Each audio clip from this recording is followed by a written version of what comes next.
Good morning, good morning, good morning. Welcome to The Way Forward. I am Curtis L. Lewis. So happy to be back. I think we took off a couple of weeks. Just a lot going on, but happy to be back. This is March. Great month of March. Women's History Month. Also, Reading Month. So we got, look, I'm kind of hyped today. I know I'm sounding kind of dry right now, but I actually am very hyped. So I'm saving all my energy for the guest that's going to be coming on with all the energy. We got people, we got a song we're going to debut. Are we debuting Tanya's and Raven, the future Tanya, Upthegrove, Gregory's, and Raven Jones? Are we debuting a rap?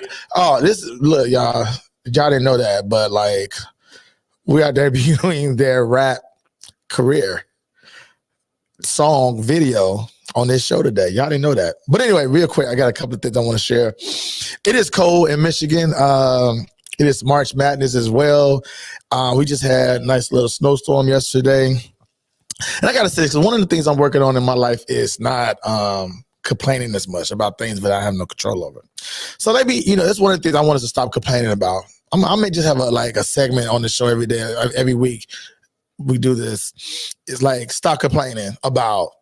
So the first thing I'm going to say is stop complaining about the weather. If you live in Michigan, the Midwest, the upper part of the United States of America, sometimes even the southern part of the United States of America, in March, I'm just going to speak on Michigan or Chicago. It's going to snow. Newsflash, it will snow in March. I know in February, y'all thought it was over. No, it's going to snow. Let me just give you some information. I call myself a weatherman on my, my other life. I'm a weatherman, meteorologist, like the ghetto meteorologist.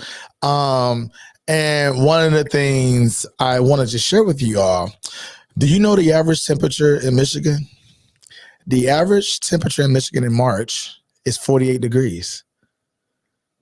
48 degrees. So 48 degrees mean that's the average. Over a number of years, and they change. Sometimes they shift the years when they do the average as climate is changing and impacting, sort of these averages.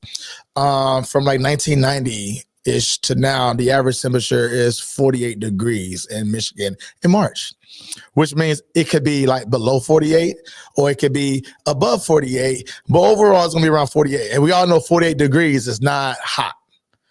Okay, so we cannot be surprised when it's snow in March.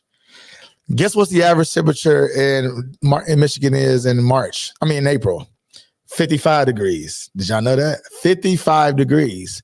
55 degrees, we also know it's not hot. It's great for me, but for a lot of us, it is cold. So in April, when you're like, oh my God, it's spring, why is it not 80 degrees outside? 'Cause that's not how it works.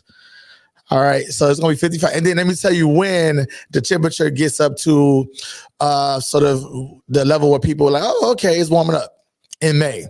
And the average temperature in May is 70 degrees. I just want to point these things out just so, it's important for us to know from our neighborhood meteorologist, Curtis Lewis, that between now and May, it's going to be some cold days and it's going to be some warm days. You might get another snowstorm. Okay? Just wanted to let y'all know. All right. So until April, when I actually defended my dissertation, April 18, 2011, it actually snowed on the day I defended my dissertation. So I always tell people, I am not fooled that snow will no longer come until after April 18th. Because on April 18, 2011, it snowed the morning of my dissertation, which I still killed, by the way. But I'm just letting you know. All right. Just thought I'll let y'all know that. So if I get on your Facebook page or social media until you start complaining, I'm going to point you to this segment here and say, watch this. Pay attention to the average temperatures. Look it up. All right. Look it up. All right. With that being said, I feel better. All right. We know also the upcoming week is spring break for a lot of our principals and leaders, teachers, schools, and particularly in Michigan. I think also Chicago and some other places around the Midwest all are taking their spring break this upcoming week. So I want all those teachers out there. We promote wellness. Take care of yourself. Don't grade no papers. Don't answer no phone calls. Take your time. Be with your family. Be alone. Go somewhere warm where the average temperature is not 48 degrees. But do something that brings you joy over the next week. So today, we got a lot of hot topics, and I can't wait to bring my people on because these are my people. They're gonna be hype. I'm gonna ask them a lot of questions. They don't do a lot of talking. I'll be probably gonna go more than 40 minutes today. I got a feeling in my spirit. So I want to summarize just a couple of things that we're going to talk about today. One, we're going to talk about this whole DEI, diversity, equity, and inclusion issue, particularly in our higher ed programs, our universities, and it's under attack. And so the president of NAACP, actually I saw this morning, he was on CNN. I was having a great debate, a healthy debate around this idea of, he called it the new bus boycott, really beginning to think about ways to avoid going to those universities for our college athletes who get full scholarships to attend those universities, which brings in a lot of money on their behalf. Well, not on their behalf. They bring a lot of money on the school's behalf by the work that they do in these programs. And so he's, saying, don't go to those schools, right? So we'll talk about that. Also this idea of, and I want to bring up this number, this percentage real quick. I don't know how many of us know this. I really want to bring up some facts around the percentage of people, Black folks that are in our schools.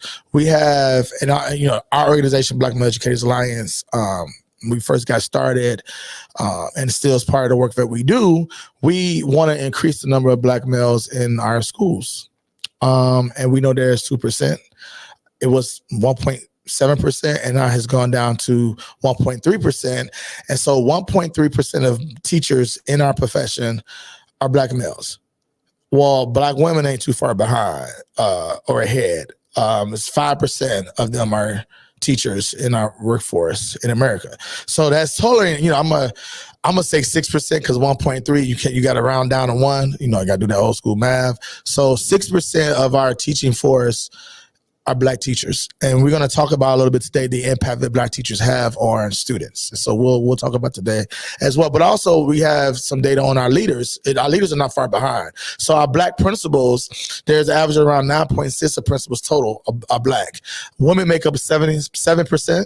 And men, again, similar to the teacher force, is 2%. I mean, you wouldn't see any difference if usually people go from teaching to administration. And so if we're lagging, we're around 5-6% of women who are teachers.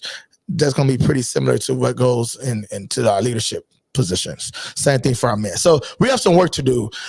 So we, BMEA, other organizations across this country, it's enough work to be done, but it's a lot of us that can be doing it in a lot of different parts of this country. So continue to do the work. There's a lot of work to be done, and we'll talk about those things today. But before I bring on my first guest, and all these folks are Spartans one way or the other. I know my first guest is from Morehouse. Don't they call it the house? We'll talk about that. The house, I think, Morehouse. And he's also got one of his degrees from Michigan State University. I don't want to say D like we do, like Ohio State, but Michigan State University. As you can see, I am repping Michigan State today. Go green, go white. We are in the tournament. We play North Carolina today. God bless us. Pray for us. I'm still rooting no matter what, but I want to represent today my Spartans. So let's bring on my first guest, Dr. Dionel Waters, Reverend. Not you, the Reverend Dr. Dionel Waters. Don't you got all that? Like the doctor? Reverend Martin Luther King, Reverend Dr. Martin Luther King, same thing. Listen, I had the Reverend had to come out yesterday because unfortunately I had to eulogize my nephew who was murdered last week while we talk Oh about young man, black men. Yes, yes, sorry to hear yes. that. So Yeah. don't worry about it. It was on full display yesterday, so I'm trying to take it easy today with your doc. Take it easy today. Well, I don't know if you're gonna take it easy because I don't think it's in your spirit to take it easy. So for the folks who don't know you, do a brief non-Baptist church intro. Sure, no problem, Doc. Dr. Dionel Waters. I'm area superintendent for Ideal Public Schools, where I manage and help supervise 32 schools across Louisiana, Texas, and Florida. Graduate of Morehouse College, as Dr. Lewis mentioned, as well as Michigan State University and UT Arlington, where I got my PhD. And been in this role for just this year. This is my first year in the area superintendent role.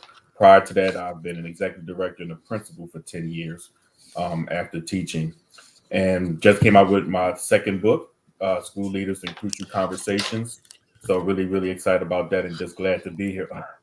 Thank you, Doc. Thank you. Had a cinema copy for sure. But just glad to be here. Honored to be here with Dr. Lewis. He has been a big brother and a mentor for me ever since I stepped foot in East Lansing, Michigan, back in 2007. Man, and look, we could talk about that, but we ain't gonna do that for the people on the show. No, we can't. We They won't take us we can't talk serious. about we can't talk about all the great times we had with Mama Trice and Oh, Dr. Mama Trice. Lockhart, Mama Trice and Dr. Dr. Lockhart. Shout out to them. So quick question to get us going here. What is so I read your book. I read your book. It's quick. It's very quick, front to back. Like it's smooth read, right? You straight to the point, like crucial conversations, right? So talk a little bit about what sort of inspired you to write this book. Okay, Doc. Well, let me first start out with saying that most of the literature that I publish really has a strong focus on the principle and the principleship.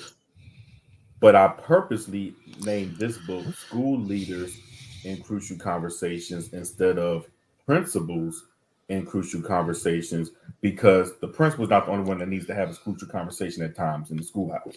You know, you have counselors, you have social workers, assistant principals. Sometimes, and I had this conversation with a colleague down in Louisiana this week when I was in Baton Rouge who shared with me that she needed to have a crucial conversation with another colleague. So that is the main reason, first and foremost, why I wanted to name it School Leaders in Crucial Conversations, because it really outlines how to prepare for crucial conversations, how to have them, and then how to follow up after having those crucial conversations. So not just for the principal, but for any school leader in the building. That's great. That's great. So one of the things as I was reading through the book, I noticed it was a lot of nuggets in here, but you listed these sort of approaches or things you need to be thinking about. Let me get right to it. Because I actually highlighted it. First of all, I want to say, like you brought up the whole idea of practice and talking about Allen Iverson. That was nice. I like. People, you know, I used to be one of those people like hate doing this idea of like practicing stuff. Like, let me just do it, right? But like practicing, having these conversations. And I didn't realize this, but I was having these conversations in my head. And I was practicing them in my head. I just didn't verbally practice them with somebody else, but I was going through what I think should happen and what I was going to say in my head. So talk a little bit about the importance of that practice piece. And then I want you to get to these, I think you talk about like communication styles as it relates to engaging in this conversation. Absolutely. So first practice in the book, so I'm originally from Philly. So I grew up during the era when Iverson played for our Philadelphia 76ers, and there was a time in which he was really getting a lot of backlash for not being a player that wanted to spend the necessary time practicing with the team. And he had a conference where he was just talking about practice. Like, I'm doing all of this during the real game. Why do I need to practice?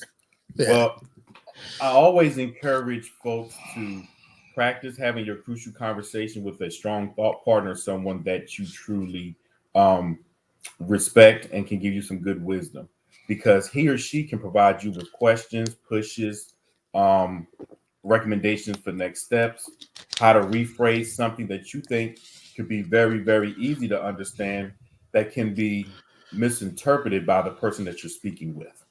So you really want to have those opportunities to practice those crucial conversations before having them, and have that person play devil's advocate for you, because they will bring up things that you may not have even thought of. They may come at you with a different angle that you may not have thought of. And when you're having those crucial conversations, you want to be mindful of some of the questions, the concerns, the pauses, the reflection pieces that other person is bringing up. So that's why I really advocate for the practice, even if it's just a few moments, just to share your ideas with that thought partner. Gregory, I appreciate that. And go a little bit in about this. I think in chapter 3, you talk about, is it chapter 3? I'm making it up. Is it chapter 3? Yeah, in chapter 3, page 22, you start talking about doing the crucial conversation. I'm just saying, I just want to do my proper citation. Hey, I hear you. Okay. All right. Chapter 2. I think it's chapter 3, page 22. You talk about... Yeah, get it out. So you talk about these different styles. You talk about during a conversation, you have communication style, facial expression. You kind of go on around these things they need to be thinking about. Talk a little bit about sort of what, through your experience, what made these things the ones that you wanted to share in this book versus sharing maybe some other things. I'm sure there's other things that's a part of these crucial conversations. Why choose the ones that you choose to highlight in your book? Well, first and foremost, I believe I shared the story that when I was a high school principal, I had a special ed teacher who, when I had to have crucial conversations with her, would always feel like I was yelling at her or raising my voice. And this is when I was young in administration. I was just new in the game, I would say less than 3 years.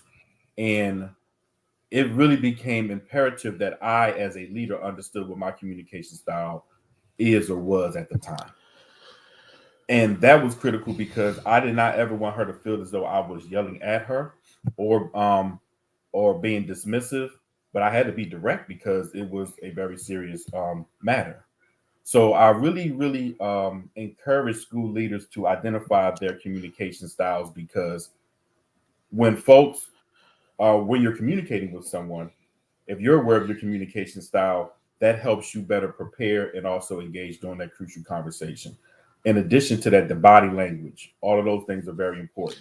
When I first, and Kurt, this is sad, but when earlier in my years as a leader, when I knew I was about to have a crucial conversation with someone, they would come into my office. I have 2 manila folders and 2 blue pens waiting on the desk. So word got out that if you went to Waters' office and he had 2 manila folders and 2 blue pens, you knew you was about to get rolled up on something. So it got to the point where teachers and staffing would just come in and say, you know what, I ain't got time to talk to you today. Well, give me the papers and I just sign it and go. So all those kind of things that you don't think about, body language, what's on the desk, where you're having your meeting in those conversations, all of those things play a critical part in how to properly engage in a crucial conversation, because what message are you sending to that person?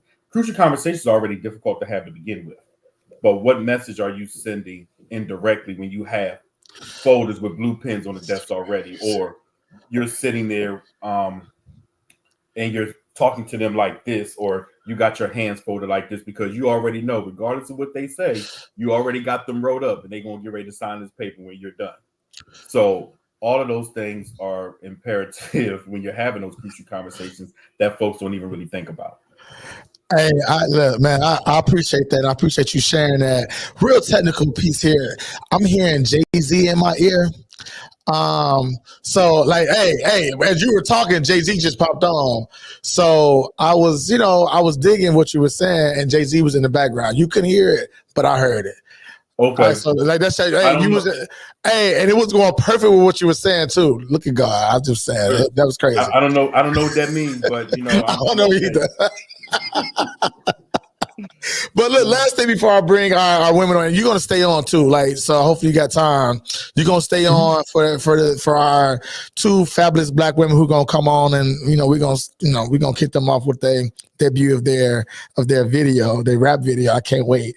But last question I want to ask you in particular about your work and your role as area superintendent of IDEA Public School. Do y'all say IDEA or y'all say IDEA? Okay, just want to make sure.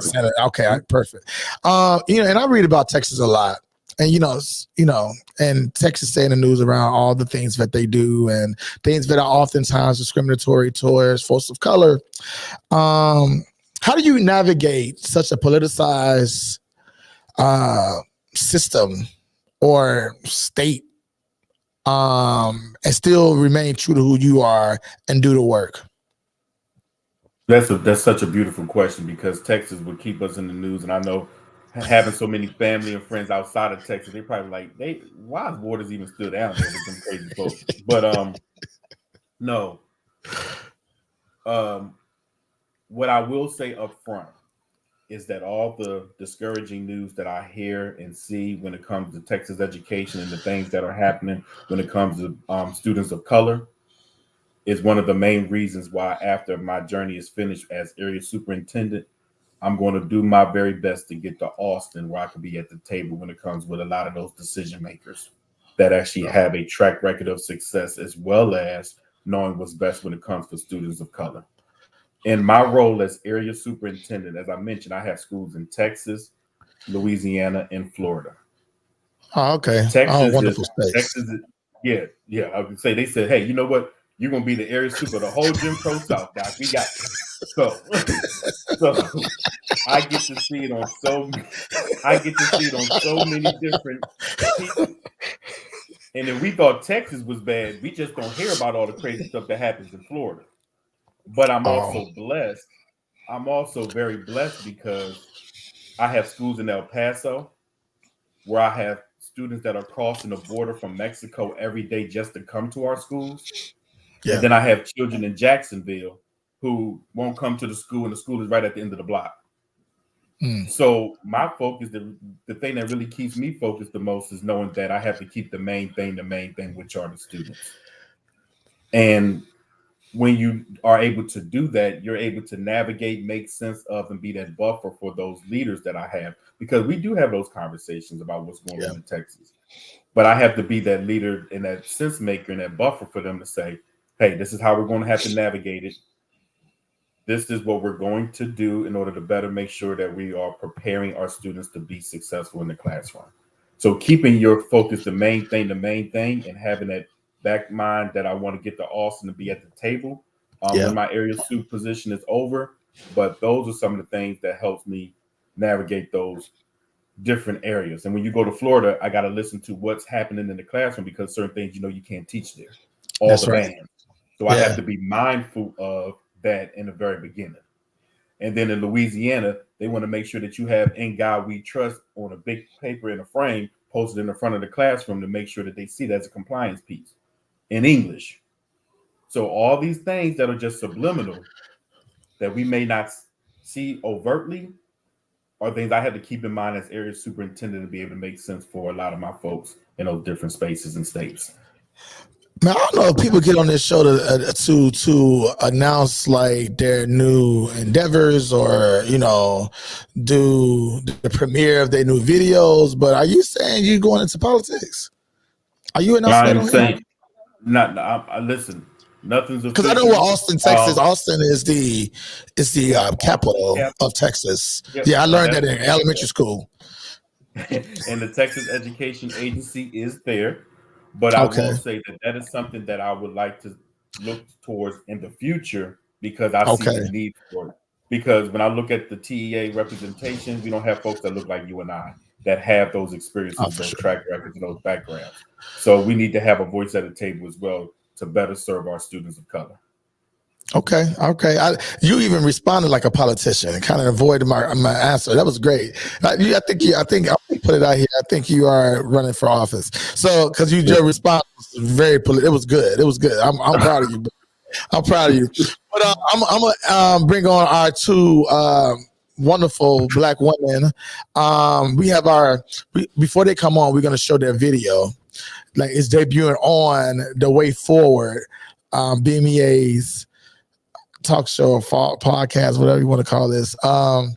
Let me say this about these two wonderful, beautiful Black women, Tanya Upthegrove and both Raven. I've known since undergrad at the great Michigan State University. Go green, go white again. Beat North Carolina, and also they're like two pieces. They're like the great example of sisterhood, friendship, and all that good stuff. And I'm sure they're gonna talk about all that. I think that's what the song is about, actually. But with that being said, like they are people who I can count on all the time. Brilliant women doing great things. I think they even started a journal. Can't even think of the word. A journal. But I think they'll probably talk about it as well. So I'm hyping them up. But let me pause and let me show them. Let's show you all this video. Best friend, Nas family, SAG Inc., connected to the D. Ain't no one-on-ones, cause we one-on-one. Shared all the L's, that's how we won. Back in 1998 when I graduated, I bent a couple corners to get to Spartan Nation. Was 7 Mile in my review, still in my heart though, Charles Drew. Walked through the doors of McDonald Hall, from her introduction, she was extra proud. Magic peer assistant, she's so consistent, we doing 25 to life, no prison sentence. When she speaks, I listen. Oh, and did I mention a Toastmaster queen? Her words make a difference. From refund checks to G5G, grief growth, and a few degrees. What you gon' see is T up in me, letting our light shine intentionally. At every turn, she's been right there.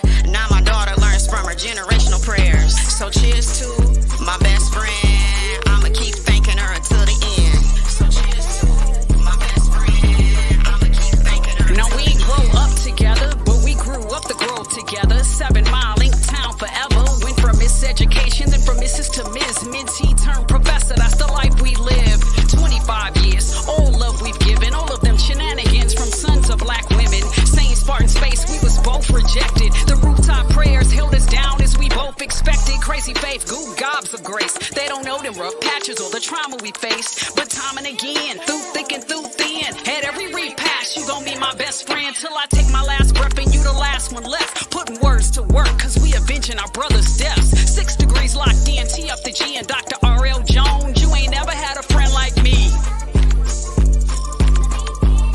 You ain't never had a friend like me. Thick and through thin, at every repass, you gon' be my best friend. Damn, Boom made this. Best Oh, let's go. Let's go. All right. I'm about to come. That was great. Look, y'all, I'm good. First of all, good morning, y'all. How y'all doing? Good morning. Y'all good? Y'all here? Y'all good? First of all, shout out to y'all for that. Look at, like, what's that, 20-some years ago when y'all was always together? Yeah. Always together. Thought y'all would have made a song together? Never thought about it. Never. So what made y'all think of, like, who was this idea? Because both of y'all creative as heck. So who came up with the idea? You know it was Tanya's idea.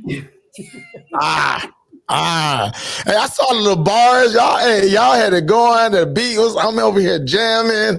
Let's go. Well, first of all, let me real quick introduce all y'all. Y'all know Dionel Waters. Now, if you didn't know, you know him now. Just so you know, he is also from the Dorinda Carter Andrews tree, Raven. So, nice. you know he was in good hands when he was at Michigan State. But look, we on a call with almost the Dr. Tanya Upthegrove Gregory. She's about to come on to the other side. Let's go. She's in the middle of dissertating. Sending you all the positive energy to finish that on up. Because I did rent my gown. I just got it. Rented Thank it. Lord. Because the one I was trying to buy it, but it was too late to get it in time, so I had to rent it once again. I do this every year, so I'm gonna buy it one day. But if y'all want to buy me a gift for my birthday or something like that in November, feel free to do that. But let's get right going, because I got, first of all, I want to talk about what the work y'all are doing individually, and then I got a lot of hot topics, right, that we're gonna talk about. Dionel, all the doctors on the call gonna get to throw their input. Look, we say what we want to say on this show. As you can see done wearing a hat. I can turn it to the right. I do what I want with it. This, this is what we do.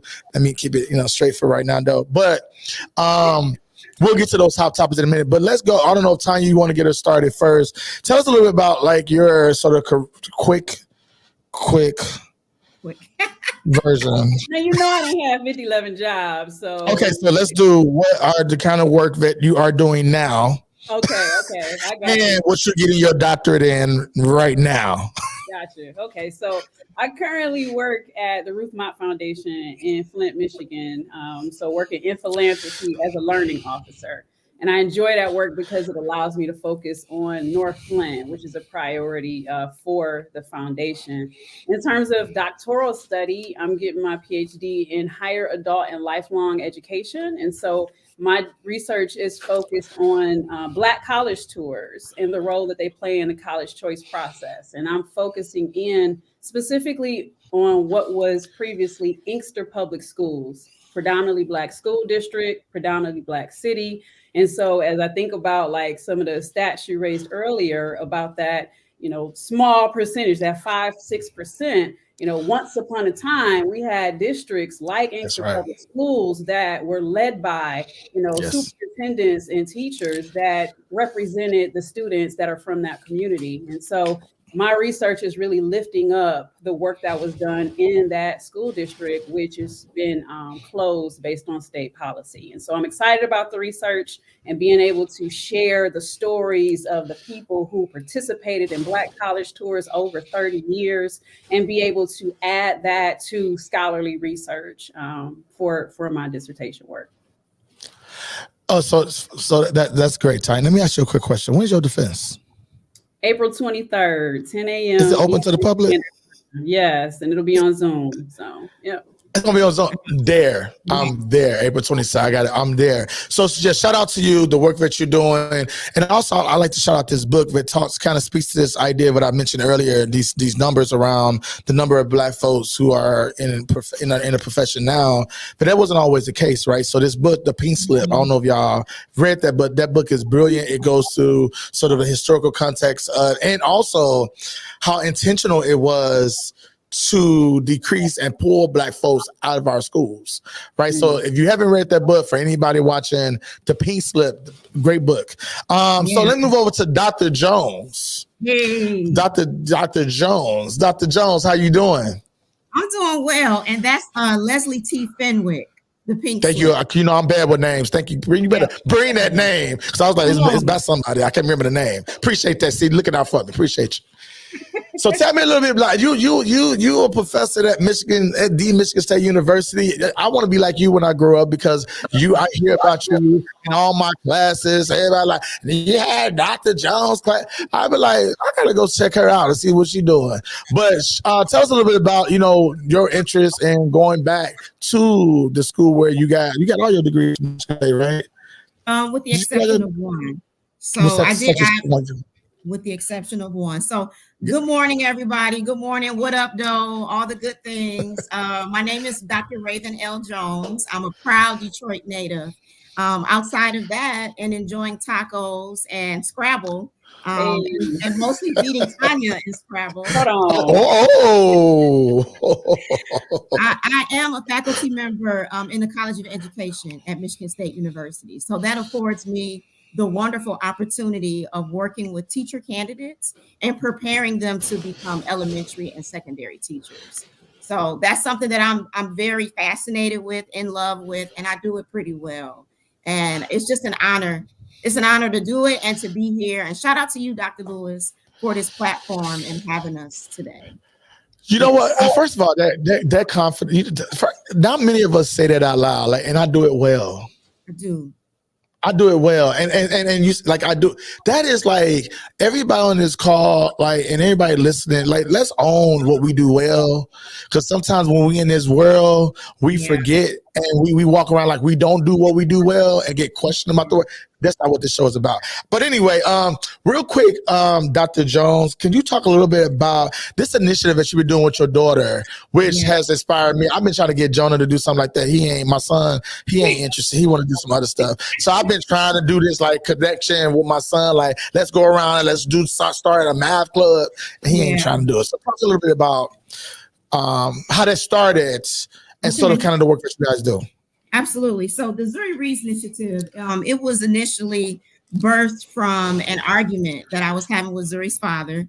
Shout out to Daryl Stanbro Jr., who at the time was a classroom teacher.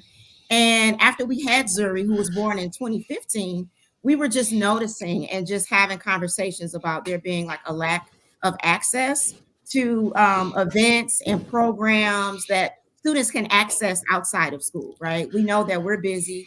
We're parents or grandparents or aunties and uncles. So you're at work for the majority of the day. So, he was just like, well, I'm tired. The kids doing this in school. They doing this. They not doing it. I'm like, well, kind of put your money where your mouth is. What can we do with the capital and the privilege that we have to ensure that our students, specifically in Detroit and Metro Detroit, have access to literacy and literacy focused kind of activities and initiatives?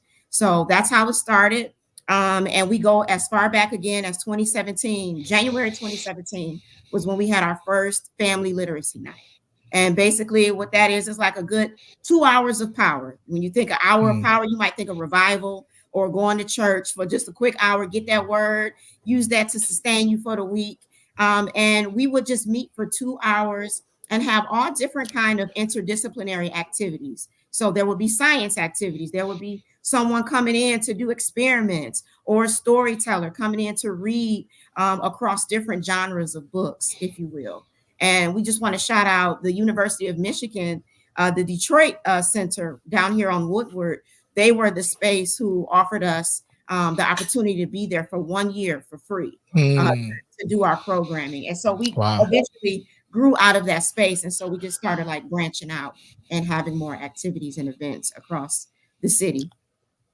That's beautiful. And I'm going to have you come on to another show and also to some of our stuff to talk about this work. Cause I think it's quite powerful what you're doing with your daughter, what you're doing just yourself, but also with your daughter and what you're teaching her at such a young age. I think it is phenomenal. I can't wait to see what she does. Like, I feel like I know her. I don't think I even met her personally yet, but I feel like I know her. So when I see her, I'm gonna be like, "What up?" And she's gonna be like, who's this guy? What is wrong with him?" I'm like, "I know you. I know your mama. I knew your mama back in the day when she's about 17 years old or 16. I know 17, about 17, 18. So I know, but she, like the work you're doing and listening to her, and I seen the impact that y'all are having on future teachers. That is phenomenal. So like, continue to do the good work. I'm cheering for you always, and you know that whether I'm showing up or not, I am rooting for you as always. And Tanya, one last question before I know you my boss in so many ways, because you're also, she always end up being my boss, I think, in some kind of way, because she's always bossing me around. But that's a whole other conversation. Thank you. Yeah, so absolutely. Real quick, you are the vice chair for the Great Black Male Educators Alliance organization. Yes. I'm the founder and CEO of. Talk a little bit about like your reasoning for being on the board and sort of what keeps you going and being involved, even though you probably get tired of dealing with me. Yeah, dealing with you is accurate in terms of our dynamic. I think one of the things that compelled me to want to be on the board was just early on, it was clear that BMEA was going to be something new and different and necessary. And from the first forum that I attended, just the energy in the room, and where I am in my career path, I've learned that your service should look different at different stages. And so there are times when, you should be the volunteer that is showing up to help the event happen. But there are other times where you need to be that thought partner. And so for me to be able to serve as a thought partner to you and to the great staff that is doing the work day in and day out at BMEA, I felt like there was more that I could contribute in that capacity. And so being a vice chair, it allows me to draw from the varied experiences I've had over my career, working in the nonprofit sector, working in higher ed, working for a variety of different geographies, and be able to use it in a way to benefit the organization. And so it's just been great to not just serve, but to steward resources getting to the organization, and really, supporting others and thinking about how do we generate revenue, how do we support sustainability, and all of those higher level questions that are important when you're talking about nonprofit management. And so for me, it was like not just to have the title, because there's many spaces where you can have titles, add your resume, but not be about the work, but more about how do we support the longevity of the organization and allow for it to thrive and continue to benefit others for years to come. So that's kind of what inspired me. I could be doing any number of things right now, but I want to be very intentional about where I situate myself to do the best work possible. And BMEA is one of those organizations that I just truly believe in, evidenced by the work that it's been doing to date. So I appreciate that. Thank you. You're so wonderful. I'll take all the things that I said back previously before you started talking. But you boss me around too, low key. Let's be clear about that. I don't look like I boss anybody around. But let's get to some hot topics, because I want to get y'all thoughts around a few things. So Dionel, all three of us, I want to start with this though. This has been sort of a hot topic for me for a while, but in particular when, I think a lot of us on this call know, why am I drawing a blank again? Our good friend who was a grad student at MSU who committed suicide, who was working at Bonnie. Thank you. Our original is Bonnie. So, good old Dr. Bonnie, may her soul continue to rest in peace. When, there was some sort of allegations of bullying and things of that nature that sort of led to her, committing suicide. And there's just been a number of things that's happening across our universities and across all sectors of our workforce that, the hostility that Black women face, in particular in higher ed. I know, Tanya, you're, a grad student in the higher ed portion. I know, Raven, you are at the university doing your work as well. So I want to talk a little bit about this. What do y'all think is sort of, we know, I don't want to talk about the why. I want to talk about, first of all, how it has impacted you all as individuals, and what are some things that we can do or universities can do, or even first, and I've asked this question of other guests, that Black men can do to support Black women around this issue.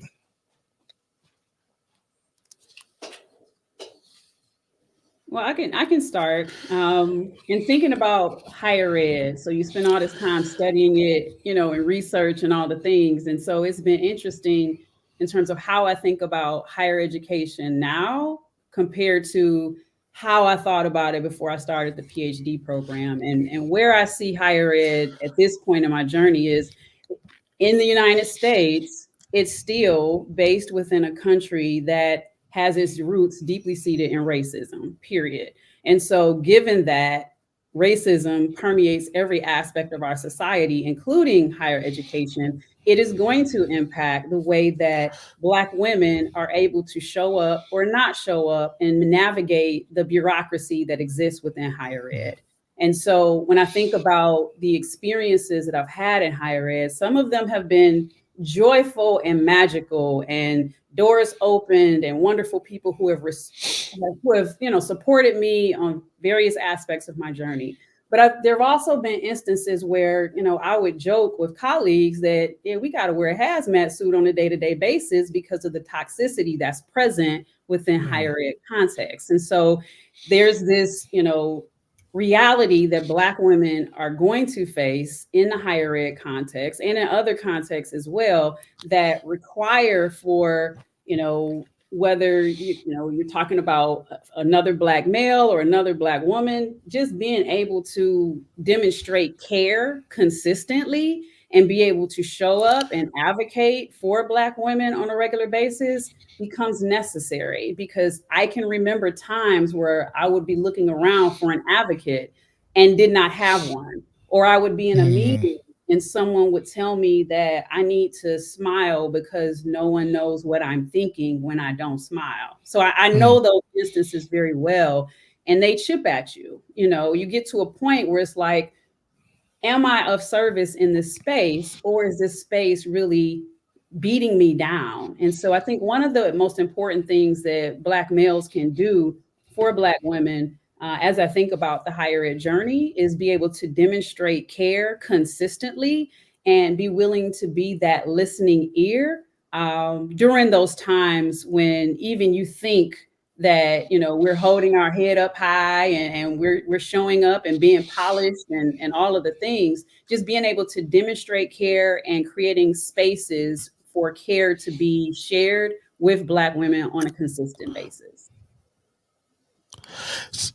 Go ahead, Doc. Okay. I was just going to follow up, because as soon as you asked the question, I was immediately reminded of one of, you know, it was a situation while I was a doctoral student, experiencing some of those core classes that you have to take, and just coming from the context of, you know, I'm a creative writer. I'm not, you know, so much of a person that's this academician where I just wake up speaking in abstracts, right? I can, you know, but give me a second first. Like, I prefer to write this track, right? Like, you know, in full Kendrick Lamar spirit, rich spirit, like, stop playing with me before I turn you to a song, right? Ooh. So that's kind of where I am on the journey. So, you know, just following up what Tanya is saying, being able to find your tribe and find your people when you're navigating these micro and macro aggressions is going to be pivotal for your sustainability within the space, right? So I remember a professor specifically telling me and marking me down for an assignment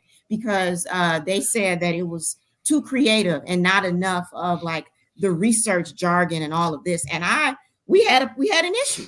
We had an issue, and I was able to, you know, talk to that particular professor. They weren't trying to budge, but I wasn't, you know, I come from a lineage and a legacy of Black women storytellers, right? Like, I knew growing up that I was going to do awesome things because my mother and father nurtured me in that way. So how you see me show up is I'm bringing the Joneses, I'm bringing 7 Mile with me into these spaces. So you don't get to tell me that I'm not good at something because of who I am and what I look like racially, right?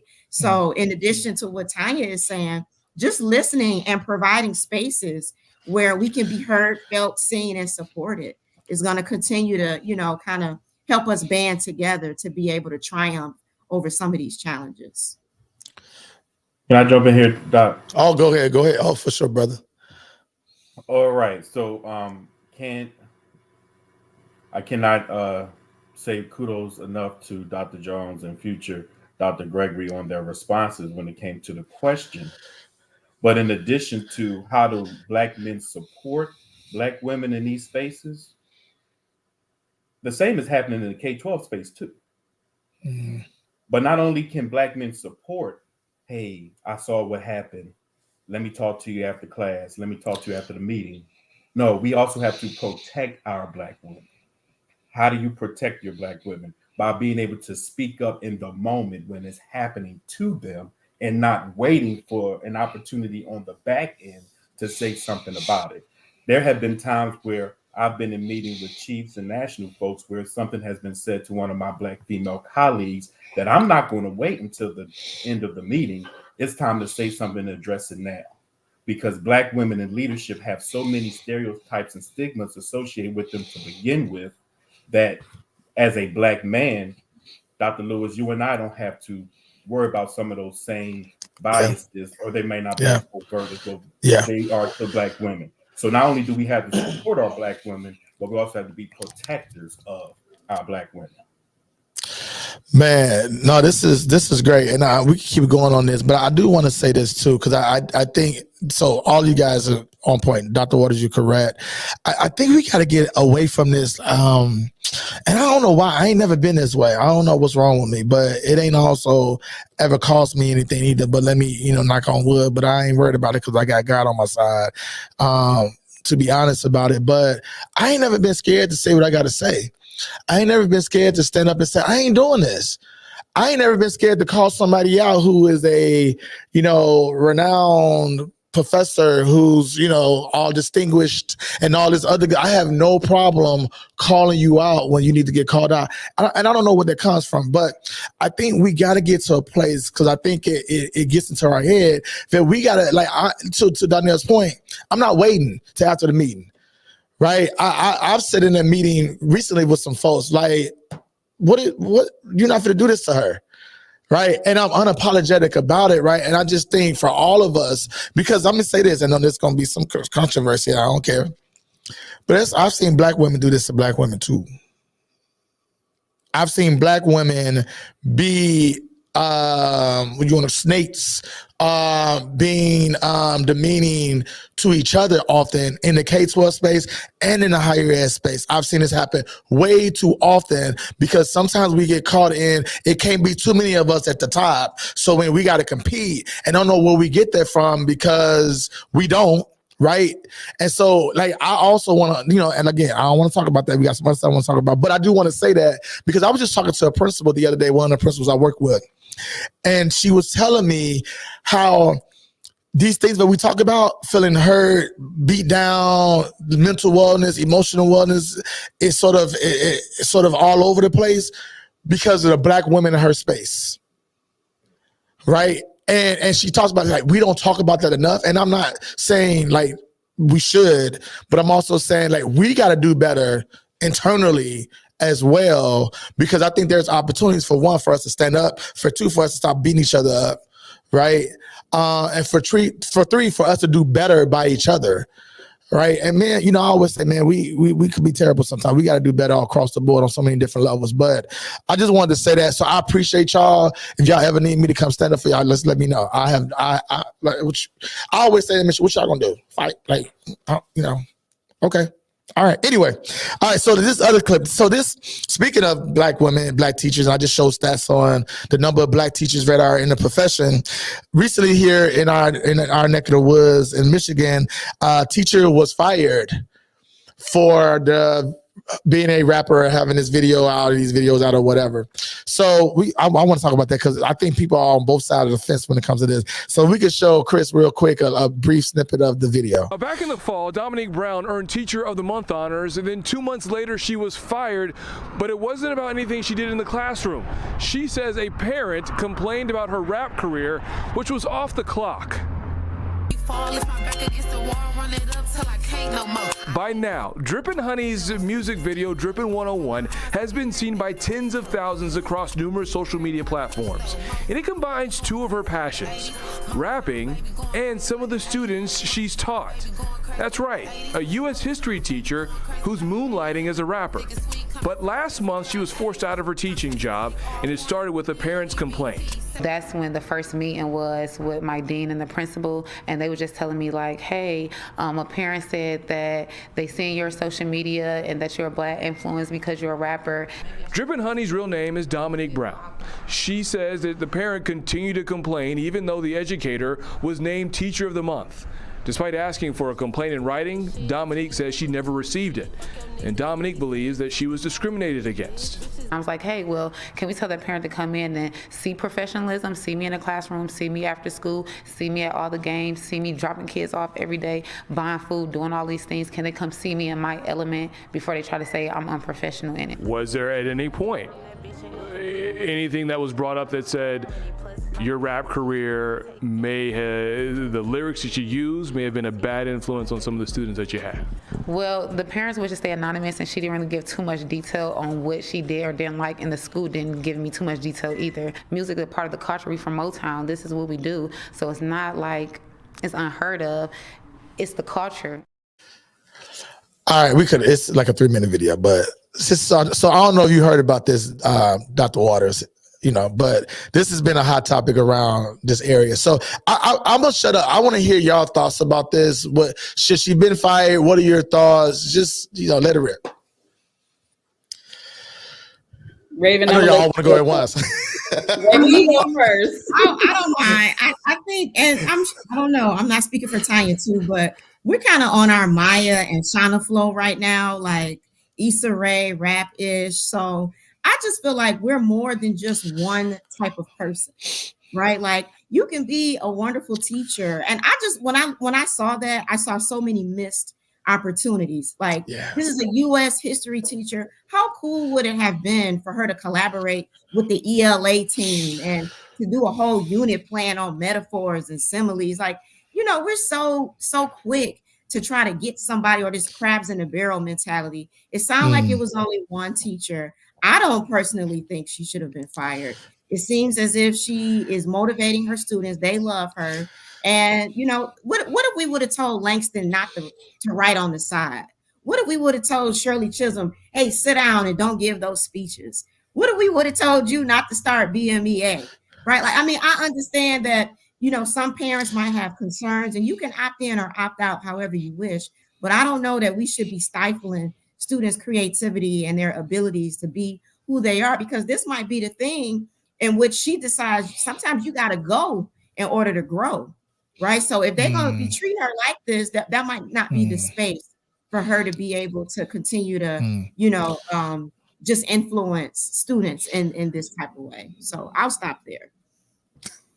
So I have many thoughts. First off, I didn't know about her previously as a hip hop artist. And so this was my first exposure to her and her music. And so I did a dive just so I can get caught up to speed.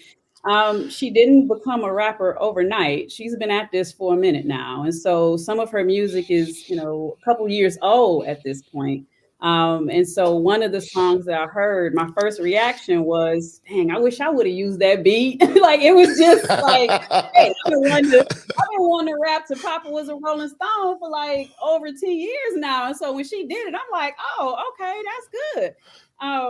I think one of the challenges that I have when I read the comments of the news clip, as well as some other stories, was this whole mindset of you need to choose. You should either be a teacher or a rapper.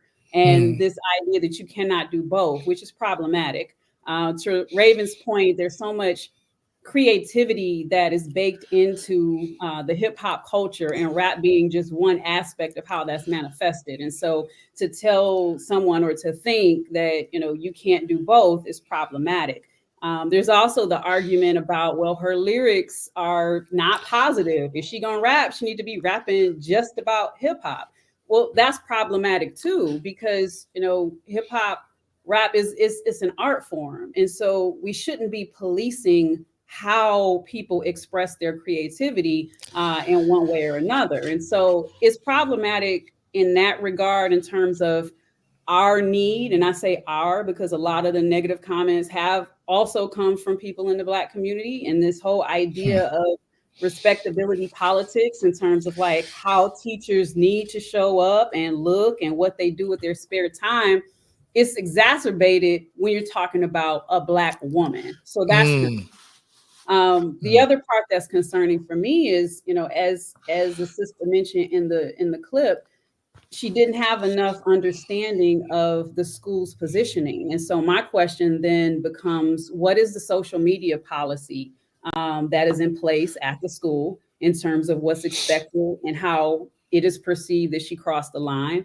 And then what has been the process? I mean, I get it, you know, most employees are at will. And so schools have a right to make decisions about employment at any point in time. But was there a breach that was made? That's unclear to me. And so if there is a policy, you know, how is that policy communicated?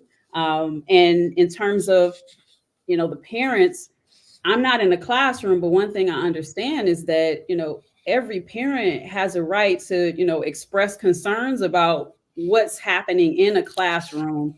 And it happens often. And so my issue is, you know, if a parent has a complaint, how is that then processed within the school? Is that going to always be the line of defense?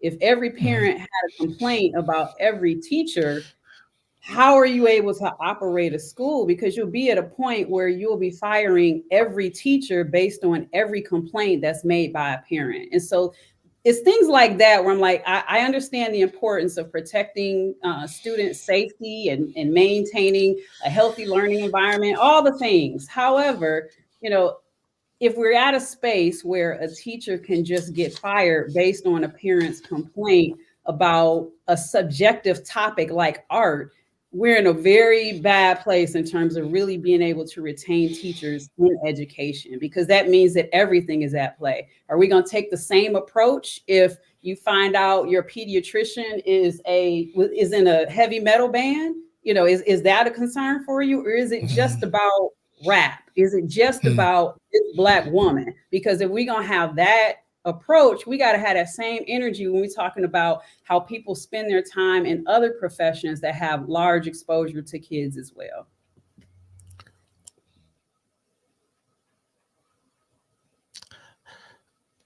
I mean, Dr. Waters, if you want to say something, I'm giving you this space, but if you don't, I understand. Listen, my colleagues right here hit it on the money.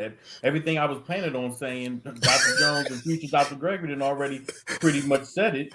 But only thing that I will add is the fact that as a school leader, I've been in this type of situation before when it comes to staff members and their social media and all those types of pieces. But you have to identify an opportunity for teaching as well as educating both sides, the family as well as the staff too. I think there was a missed opportunity there because, one, as a school leader, I will definitely listen to what the parent has to say and their concerns, but I can't be trying to sob and fire everybody because, number one, thank God we got teachers that are performing and want to come to work to begin with, because we barely can find teachers to come into the profession now. Number two, I'm going to listen to the dog that brought me the bone. Because if I know you're the parent that's at the Ice Spice and Glorilla and Sexy Red concert, don't tell me what I got my teacher over here doing, who's performing in the classroom, who's nowhere near as close to this, what's going on over here. So, yes, I believe that as an educator, you are in the limelight, you are in a fishbowl, and folks are going to watch you very closely. But also as a school leader, when I have teachers in those situations, especially younger teachers, finding those opportunities to really educate them on how they can take their craft and their art that is such a beautiful art, and be able to say, how can we use this to better our community, educate our students and things like that too. I wish I could rap.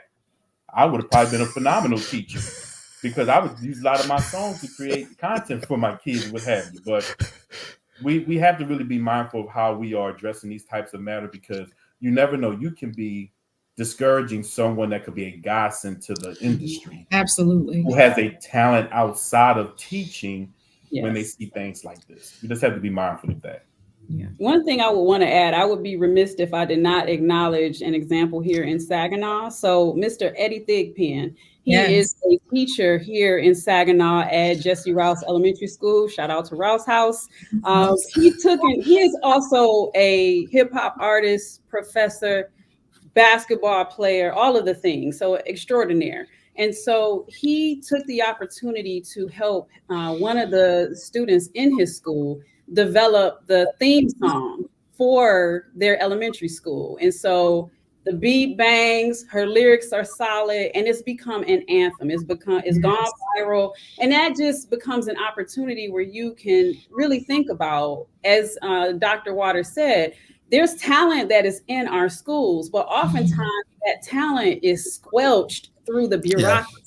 Yeah. And so if there are opportunities to be able to use that talent to cultivate the next generation of hip hop artists and writers and scholars, we need to figure out how both can happen and manifest within schools without squelching the creativity that's already been taken out so much of the education system to this point. Sure. And keep in mind too that some of the biggest dream killers are those that are closest to you. Yes. Like how many dreams have been deferred or killed by those that we love and care the most, sometimes even under our own roof. So we really have to be mindful of the messages that we're sending out overtly and covertly when it comes to things like that. So man, this is good. Like we could keep going, man. I told y'all this was gonna be a long show, and we still got one more thing I want to discuss. But I'll say this: I appreciate all your thoughts, and y'all are real. First of all, I'm just gonna be up for I wouldn't fire the teacher. Like, let's have a conversation. Let's talk about it. But she gonna find a job. If she probably ain't got a job already, she gonna find a job. She good. But let me say this out loud, because I've been talking about this almost on every show. We gotta find out what we complaining about, because we complaining about the wrong stuff. We get caught up into this I don't know what it is, this idea of this respectability politics, and we're arguing the wrong stuff, what people got on and all this stuff. And when they come into school, particularly our Black women, because I'm sick of it. I'm tired of hearing about it.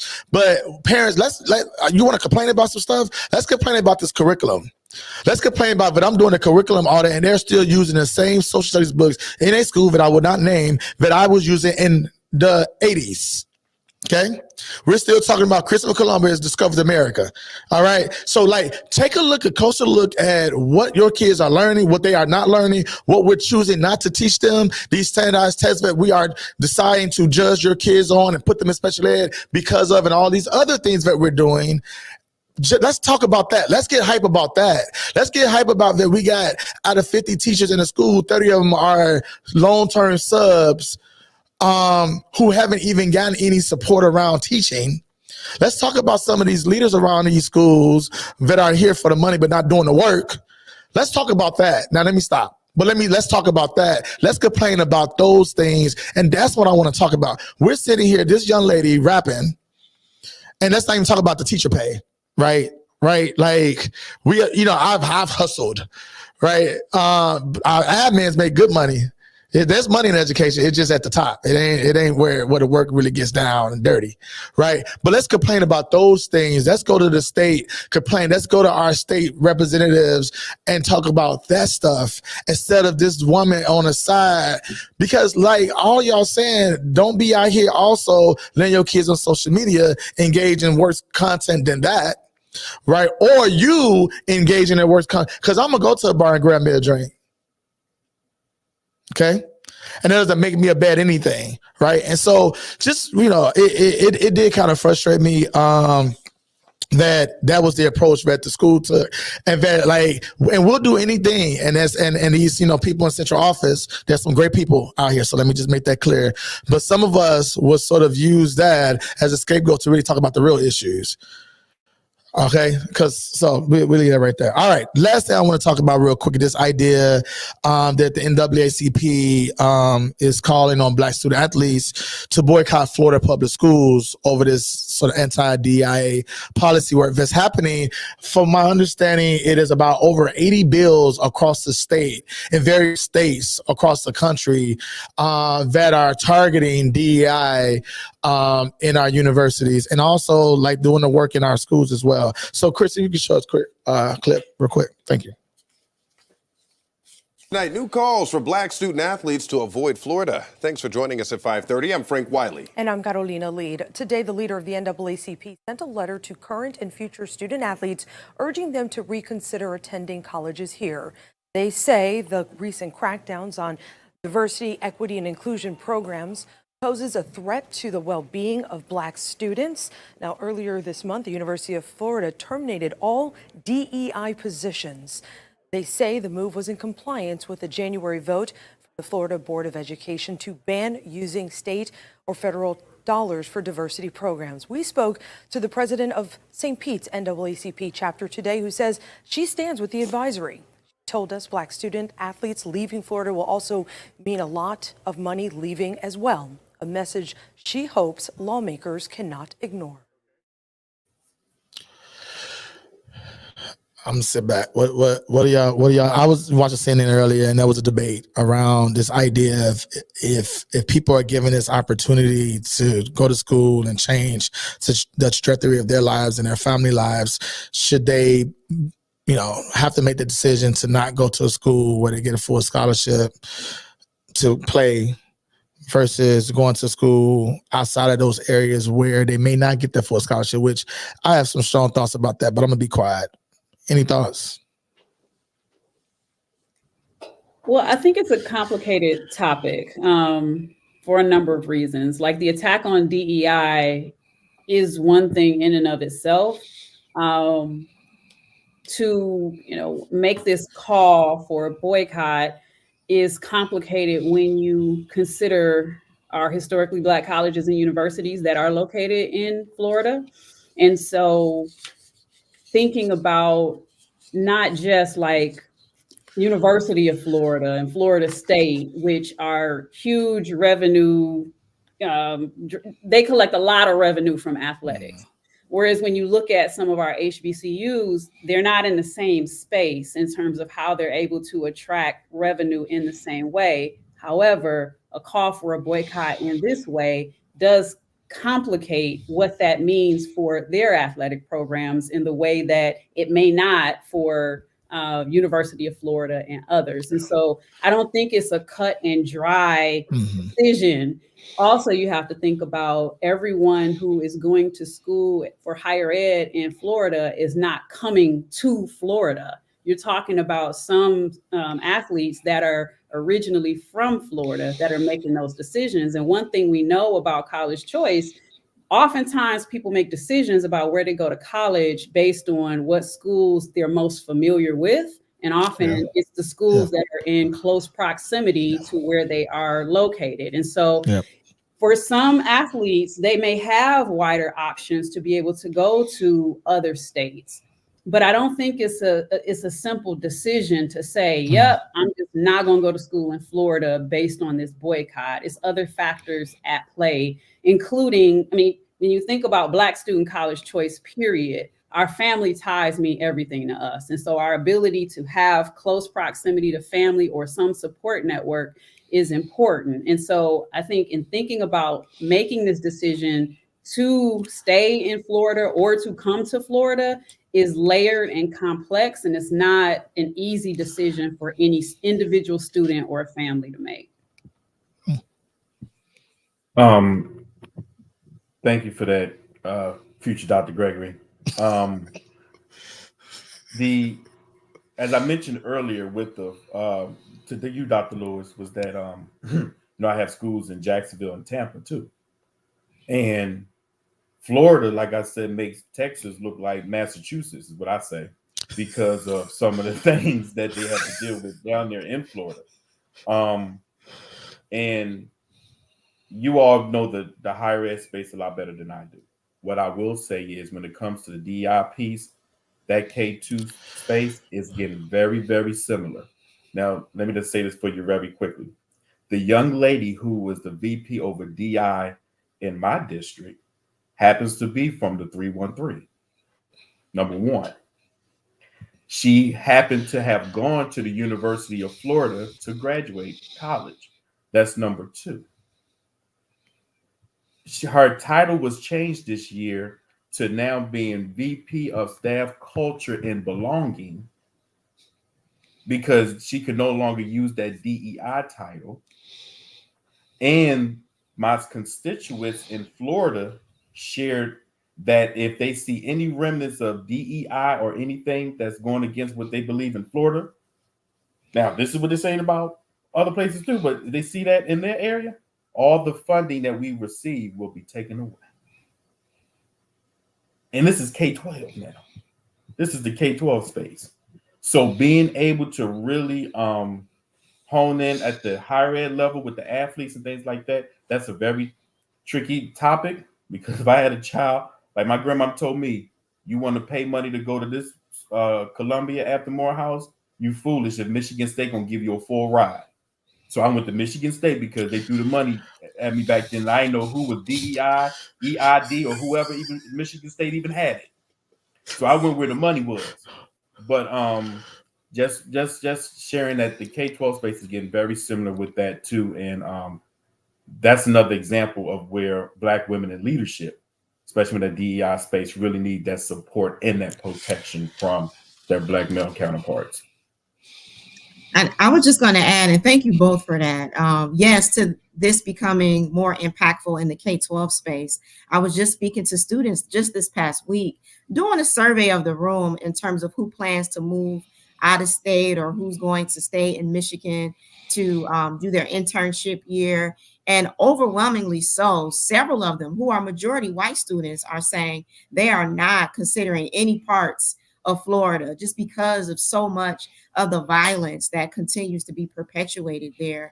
And their understanding, right, when they're reading texts like from Goldie Muhammad, Cultivating Genius, and what it means to design historically responsive literacy and lesson plans and all of that, that's not going to be something that they want to even argue about, right? And so there are more families having these conversations, and not just Black families, but those in K-12 who are going to be teaching in those spaces are saying, you know what, we straight. We're going to stay over here with it, because not only is that going to be potentially harmful to the students that I will be in front of, but me myself as someone who desires to be a co-conspirator or an ally, because we know we need them too, right? We tired. We don't want to be the chair of the committee. We don't want to chair all the DEI spaces. Okay, so we need y'all to stand up. Yeah. So just a thought. No, this is Jones, is great. Go ahead. Go ahead. No, go ahead. Go ahead. No, Dr. Lewis, this is about you and I back in the day. So I'm so glad Dr. Jones mentioned that DEI piece, that we're tired of having to chair all those things that deal with people of color. Doc, you may not remember this, but I remember having a conversation with you about this back in 2008, where we were talking about something in the staff and faculty and teacher ed department at the time. And they were doing some research on Black students, and we like, why are we always having to be the faces and the grad students to have to do this? It shouldn't be us. They should be doing it, because they're the ones that need to be educated on it more than we do, clearly. So, I mean, she hit that right on the money. I remember that conversation vividly that we had at Erickson Hall back in 2008, because we were saying the same thing. No, we need these other professors who I'm not going to name being a part of this right here, because we don't have to keep doing. Me, you, and Dunbar, Chris Dunbar, God rest his soul, should not be the only ones having to do it all the time. Absolutely. Thank you for that reminder too. And you see, we're making some strides, but we still got a long way to go. Long way to go. And with that, like, look, this is great, man. I got to bring y'all on again. Like, the energy was great. Y'all are like just brilliant Black folks.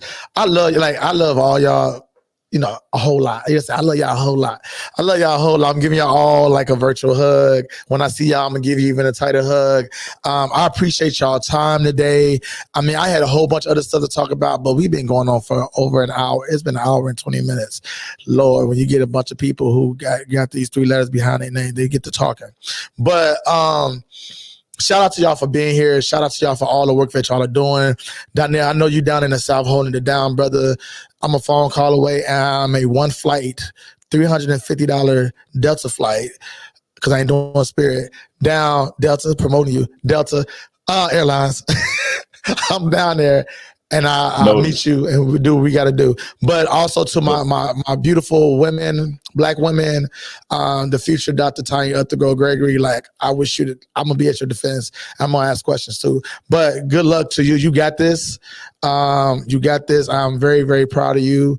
And of course, Dr. Jones, like, look, I don't think I've had anybody do a keynote speech at my school, and I had a few that did it as great as you did. Oh, and you set a motto and an expectation for what that looks like. You went in and got to know my students. Yes. Right? That was important. You went in, before I talk about, I want to go meet them. So if I ever go do a keynote, I'm always asking people, I need to go spend some time in your school. And I got that from you. All right. So continue to do the work. Continue to do the work. I love y'all. And this has been a wonderful episode of The Way Forward. Y'all have a wonderful March. Remember, it's going to be cold for a couple of months. Go green. Go what?